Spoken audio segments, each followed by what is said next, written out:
Hey everybody, welcome back to the Faithful Farmer Mama. Today, it's beautiful out, so we're going to go out into the garden. But first, let's take care of some stuff. On the right-hand side, under where I'm speaking to you, you will see the word subscribe. Please click that, and then the little bell will show up. Click that little bell and click all notifications so that you don't miss any of our upcoming videos. You can also find me on Facebook, but you can also find me on Instagram. So make sure you don't miss anything because I do post pictures throughout the week. So today it's about 60 degrees. Who would have thought that not even 2 days ago we had 8 inches of snow? It was crazy and cold, and I was so worried about my gardens. If you'd seen the video a couple days ago, it showed you all of our snow and craziness. But that snow is, look back there, it's all gone. That is my garden. We are going to go out and work in our raised beds today. I have a 12-year-old who loves to garden with me. So we decided we're going to put in some things that go underground, getting ready for the spring. Come on, come join me.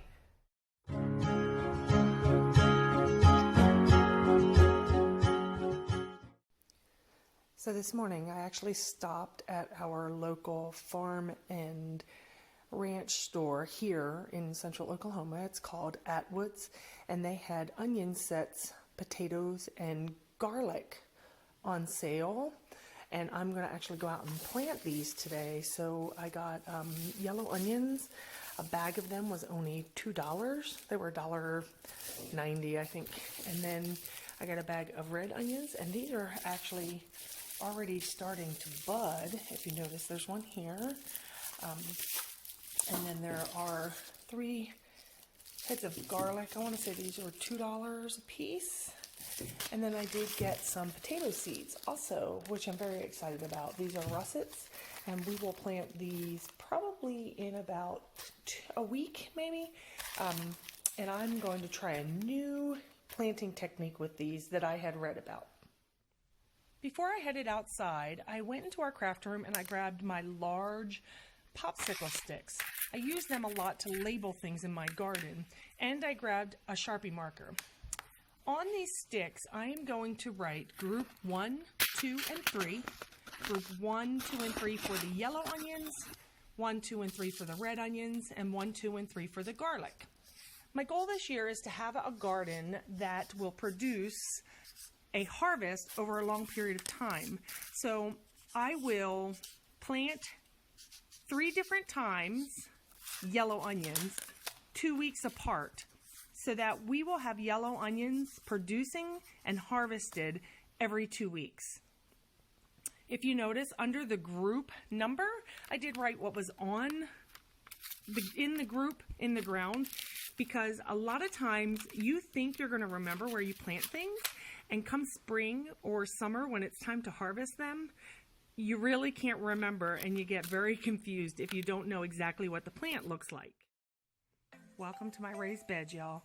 Last year, my husband made me 3 raised beds. Our goal is to have 3 more by the end of this summer. And today, I'm going to work in this upper right-hand corner, and across that one side, we're going to plant all of the onions. And again, as I said, I'm going to plant them 2 weeks apart so that we have harvest time over a long period of time. My girl continued to help me throughout this whole thing. It was really good to have her there. I am very sorry about the tripod and camera there. For some reason, I just didn't even see it when I was looking to make sure it was out of the way, but it obviously is in the way, and I'm sorry for that. Here we are putting in our first group of yellow onions.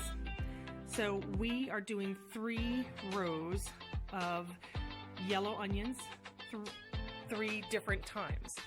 All I'm doing right there is loosening up the soil and making room so that my daughter can actually plant the onion set in each one. Of course, you want to make sure your roots are down and the point is up, and leave enough space between that they are getting everything that they need room-wise to grow.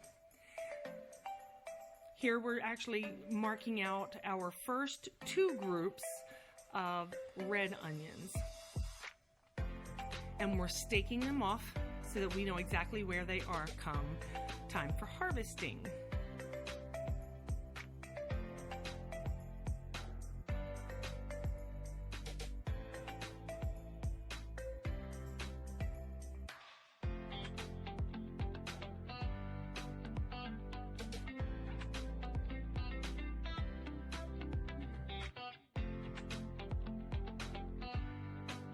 Yeah, she does such a great job planting. She really enjoys being out in the garden almost as much as I do.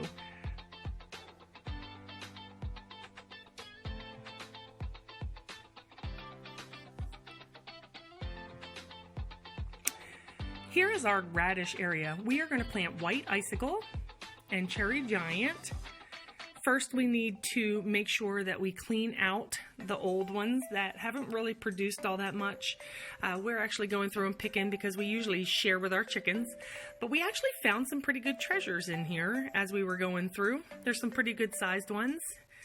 And while digging like this, I actually found a radish, which is kind of funny. Our donkey likes to come and take the tops off, and I didn't know it. So Leah is going to plant the white radishes on that side, and I am actually planting the cherry giants on that side.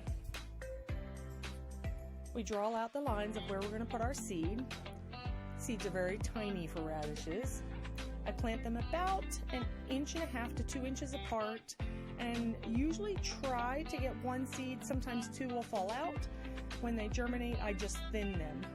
I have learned over time, thinning your radishes is the biggest, most important thing I can tell you to do for them to produce a really good harvest. So once we get them all in there, we actually just kind of push them down a little bit and then just cover them with dirt. Enough to give them a deep area to grow in, but not too deep that it suffocates them and then they don't germinate. So Leah's covering her white icicles, and then we will take plant stakes and mark where all the rows were, and she'll come back and water. Look at these. My girl likes to water. She likes to be in the garden too. While she was watering, I found this awesome head of lettuce growing, and then we also found some growing outside of the bed. It must have kind of come out from the side somewhere, and they're just growing away. That's our garlic. Leah's watering our radishes, and then this section here are peas that I had planted almost 2 weeks ago. They've not germinated, so I'm thinking I might need to replant them shortly.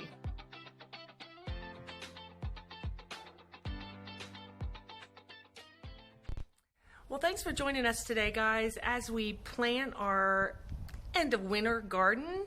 Hopefully in a couple weeks I can show you some of the progress that's happening here on the farm and in our garden beds throughout the property. Thanks again for being here, and I look forward to seeing you next time. Bye-bye.